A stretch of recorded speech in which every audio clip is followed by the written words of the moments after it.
Welcome back to Impulse Plays. I am Crazy Carl Winter here with one of the newest elf lords in the elven kingdom of elfness. Chris, how you doing, Chris? Hey, I'm good, Carl, and you're doing good. Yep, doing great, doing great. We got a great match today between Mono Red Ponza and I think it's Mono Red Ponza. It might have been Red Green. It's been a while since we played this, and Replenish. So I don't have deck picks. You can all imagine a Replenish list which has enchantments that come out and lock the opponent down, and a Ponza list which just destroys all your opponent's lands and keeps them from doing anything. So we'll just hop right into the game, and we've got Nate on the right playing Ponza and me on the left playing Replenish. This event was our most recent 1K in, I believe, June, right, Chris? Yep. Yep. So this is round one with, again, me versus Nate. And the matchup's historically pretty tough for Replenish just because they have to get to 4 mana. And Ponza doesn't really let you do that very much, do they? No, not at all.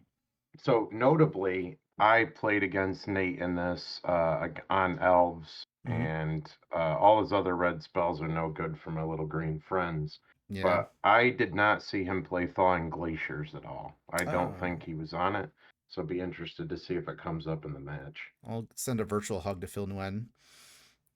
He loves that. He loves that Thawing Glaciers Nope. card. I do too. It's a great card. Oh yeah, and he's already off to the races, taking out your blue source this Yep. early. Yep. Strong early Stone Rain. Haha, no non-basic land. So does he? You think? I think he animates these factories and just cracks in, right? Like unless he has another land Oh destruction yeah. spell. Interesting. What's he Oh, holding up mana for? A bolt and okay. I guess he doesn't know I'm on replenish, so I've played. He might be thinking I'm on Flippy, and as a result, he's saving up his mana for bolting the potential metal mage or something like that that's coming out. if But he that is didn't not the case. know then, he's gonna know now with the soul land. Yes, yes. It's unfortunately a giveaway. And I had to step up for something and step back down. Okay, cool. Being off your blue source, not being able to land the attunement early is really rough. Yes, yes. I got a plow for the factory, which is nice. And yeah, not having blue for attunement is really, really rough. Fortunately, Nate has not destroyed any more of my lands. So at least I still have the potential of casting attunement if I draw blue source, like right there. Oh, no, no didn't draw it there. Okay. And I don't know why Nate's not being more aggressive with these factories. I guess he's afraid of plows, which is fair. He does have the means to just destroy every single land in my deck. True. And Oh, here Mirari. we got Mirari. Nice. For I those of you see that he's are, also got a pillage in hand lined up. yeah. Go ahead. Oh, there you go. Okay, got the island for the attunement. It's probably gonna be just straight up attunement, yeah. Mirari is an artifact that lets you copy an instant or sorcery spell that you cast for 3 mana. It's a triggered ability, so you can do it as many times in a turn as you want.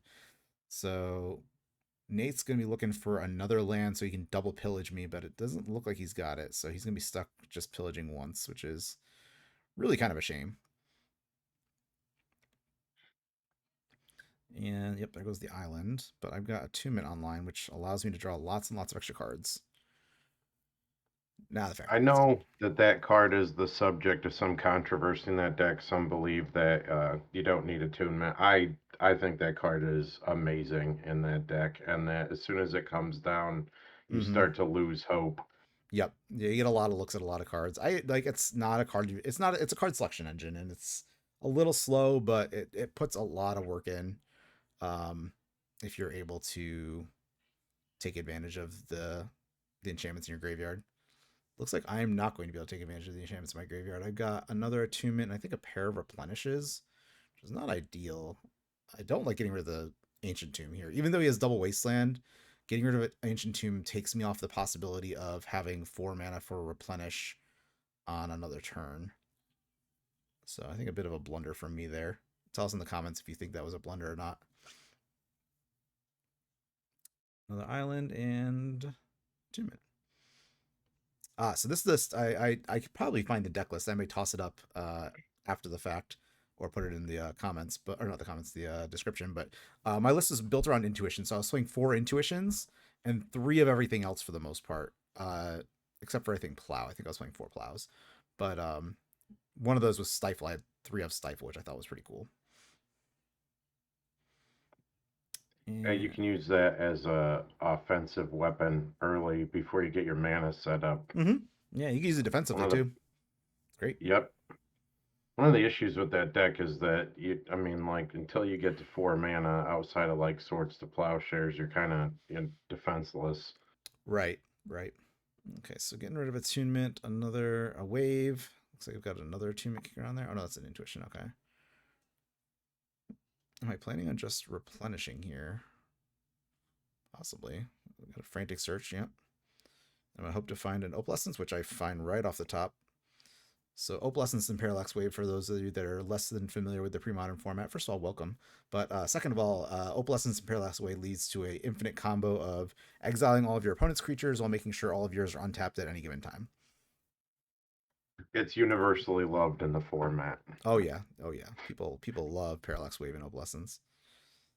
So I don't have a Parallax Tide, so the Tide would allow me to take out all of Nate's lands, but I don't have a Tide. I just have.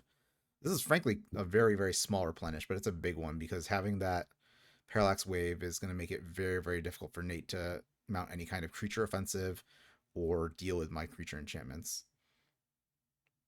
Any Mirari's Lightning Bolt at my face. Yep. Pretty sweet.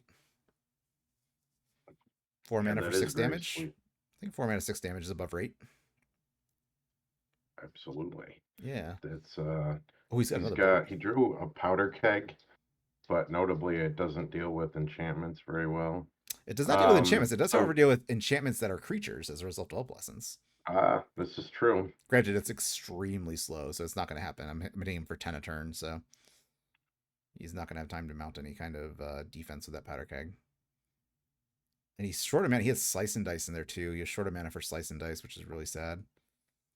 Does he have an Earthquake? I thought I saw an Earthquake in his hand. He just won't show me that third card, the one that's underneath the Slice and Dice. I can't tell. Yeah, that's okay. Yeah, I think it's an Earthquake. So he could have Earthquaked and killed off the Parallax Wave, because Parallax Wave can save itself from like Swords to Plowshares targeted removal, not so much from global removal, because it'll come back into play after it removes itself, and it'll just die.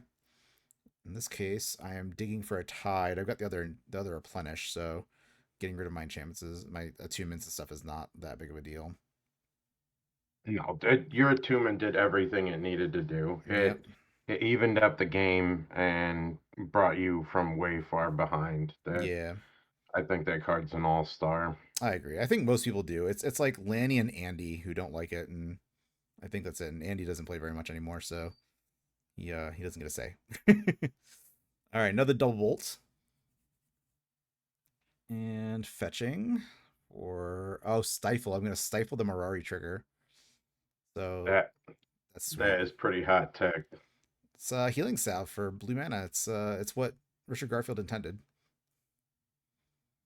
And notably, he would not tap his mana here because tapping mana is part of the resolution of Mirari's ability. Unless it says if you pay 3, I don't think that's how it's worded, but it doesn't really matter. He's not doing anything with that mana anyway. All right, so he gets the land for the Slice and Dice, and he did have an Earthquake. But yeah, I think he's just too far behind at this point. Slice and dice cycles to do 1 damage to each creature. What does Correct. it do up front? It's 4 damage. 4 damage for 6 mana, yeah. Oh, he already had 6 mana. Okay, I just missed that somehow. Earthquake for 6. Yep, I think he's just hoping I forget that I can attack with my attunements next turn. And then my Parallax Wave dies. And I go to 2. Yeah, okay, so wow, that stifle was huge, because if I had not stifled that lightning bolt, the Earthquake would have killed me. Yep. Very, very close. Very, very close. All right, nice game 1. Well played by Nate. He had I don't know if he got flooded or he's a little bit mana starved early and then a little bit flooded late because once he ran out of gas, but I think he did a really good job maximizing his damage there and maximizing his resources. He did. It's once that deck it's like pushing the rock over the hill. Mm-hmm. As soon as it builds momentum, it's really hard to stop at the replenish deck. Yeah, for sure. For sure. All right, looks like I'm on to 6. and I was not kind enough to edit out the mulliganing, so I'm sorry. You'll have to sit here and watch me shuffle. Um, and I wish I could talk about sideboarding because I don't remember what was in my Replenish deck sideboard. I imagine there's some chills, maybe some blasts. Those would come in against Nate. Nate's probably going to bring in red blasts because they can counter Parallax Tide. They can counter attunements, frantic search, intuition. Even might get cheeky and counter a You stifle. play Do you play Exalted Angel in your Replenish sideboard? I don't remember. I don't think I did in this one. It's possible I did, but I don't remember for sure. Oh, I was playing Teferi's Response. That's a good one. Oh, that's Yeah, an excellent card against Ponza. yeah, just like I drew it up. So I just have to dodge Schadenport here so that I have mana open on turn 2 to cast the Teferi's Response. And he's got nothing. Some very nice Ice Age Mountains, though. Those are beautiful. And now I've got Teferi's Response online, so I'm saying, hey, pillage me, bro. Port me, bro. And I think I just Yeah, he's response going to here. tap out. He's not going to be able to back it up with Red Blast. Nope. Yep, that's pretty rough for him. Man, I love Teferi's Response. That card is so sweet. I think Sabo's Web really overshadows it, but man, is it great when it goes off. It's excellent. It's excellent here against this matchup specifically, but just its overall use against Wasteland is invaluable in the blue decks. For sure, for sure. Here we see Opalescence coming out on turn 3, thanks to that Teferi's Response keeping my land in play. And that's gonna put a little bit of pressure on Nate. He's got to deal with all of my enchantments now going forward because they're all gonna be creatures. Yeah. But he's got the In double a mono port, which red is deck, nice. yeah, it's a big ask. Mono red trying to take enchantments off the board. Yeah, not easily for sure. And okay, so I'm hitting land drops, which is pretty huge against these double ports. Historically, I think I said historically, Ponz was a tough matchup for Replenish, just because Rashad Port gets in underneath all your stuff, and then you have trouble resolving your 4 mana spells, and it's about where I'm at now. That's back in like old Type 2. In pre-modern, you have access to the Soul Lands, as you mentioned earlier, and those go a long way towards making it difficult to really deny the Replenish deck that mana that they need to cast things. Yep, there's City of Traders, and here Mm-hmm. comes Parallax Wave. Yep, And now that's just infinite.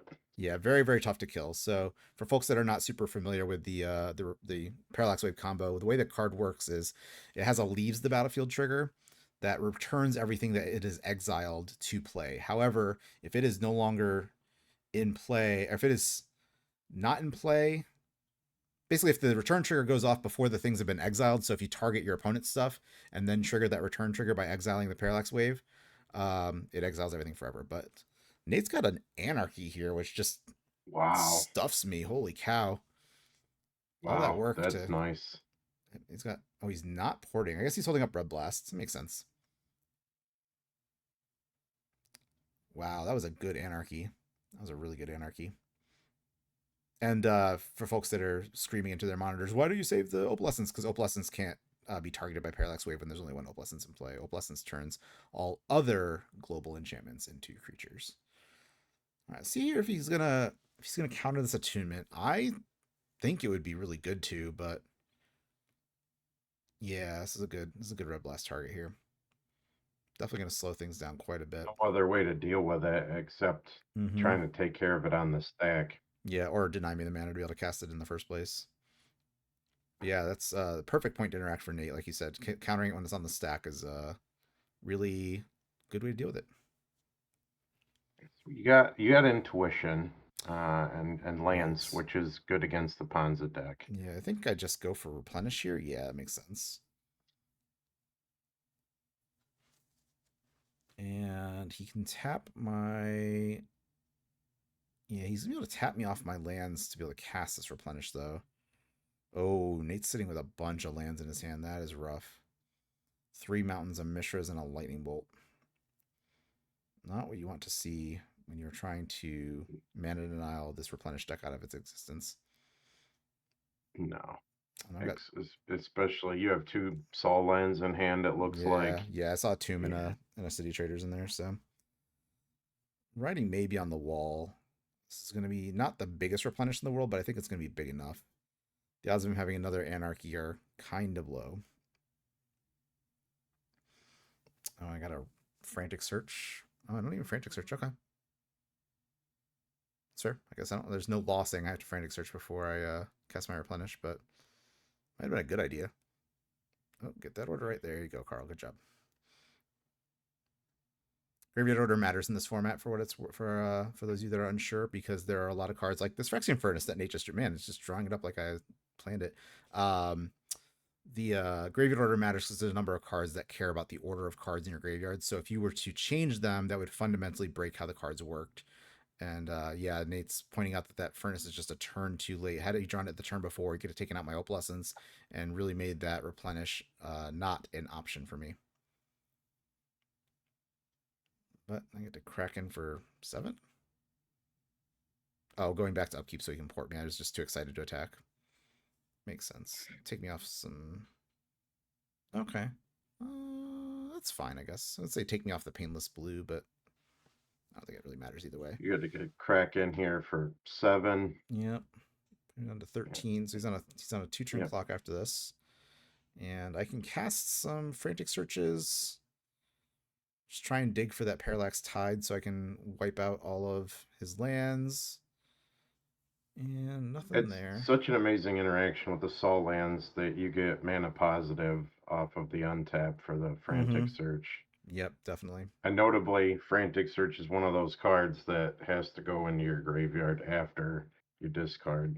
Correct. Order matters. Yep, order does matter. Same with Intuition. Intuition puts the cards into the graveyard, and then it resolves.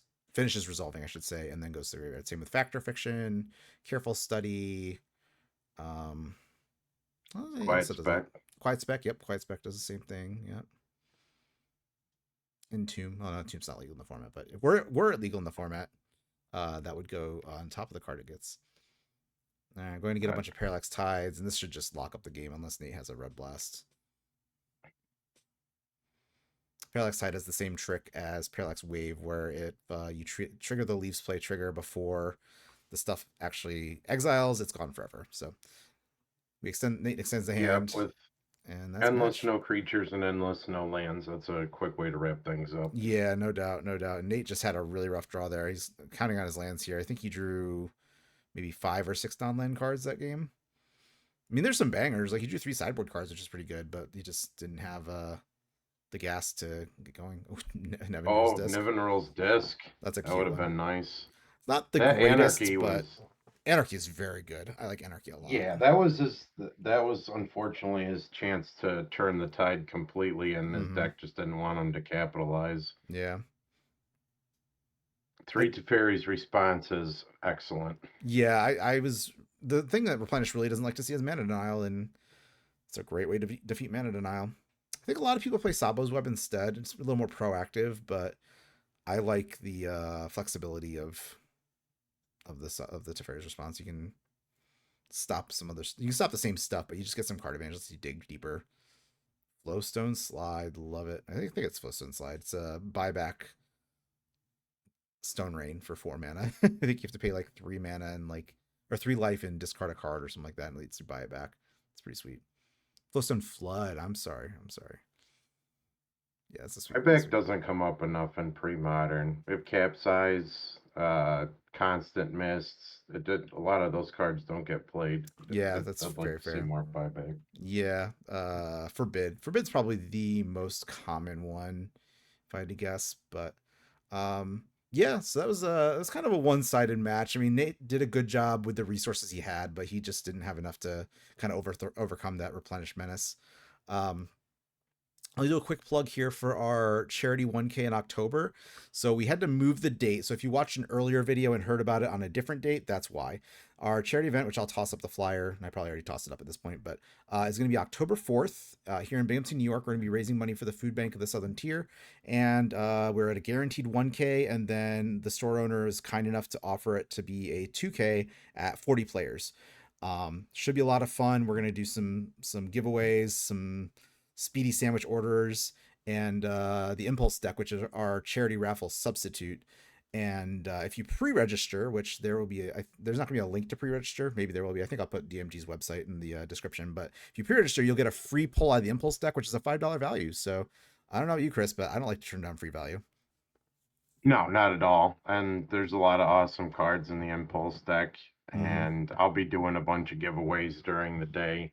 Mm-hmm. Fastest Round Time has a special prize, Spiciest Brew in the Room, Mm-hmm. Road Warrior for Farthest Traveled, so, and Yeah. notably a bunch of others. Yeah, it's gonna be a lot of fun. So we hope to see you all there. Thank you all for watching, and if you've watched this far and listened to our spiel, thank you. And you can comment with what your favorite buyback card in pre-modern is, because I am curious what else there might be that I'm just missing.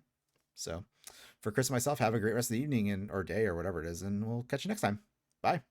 Thank you very much. See ya.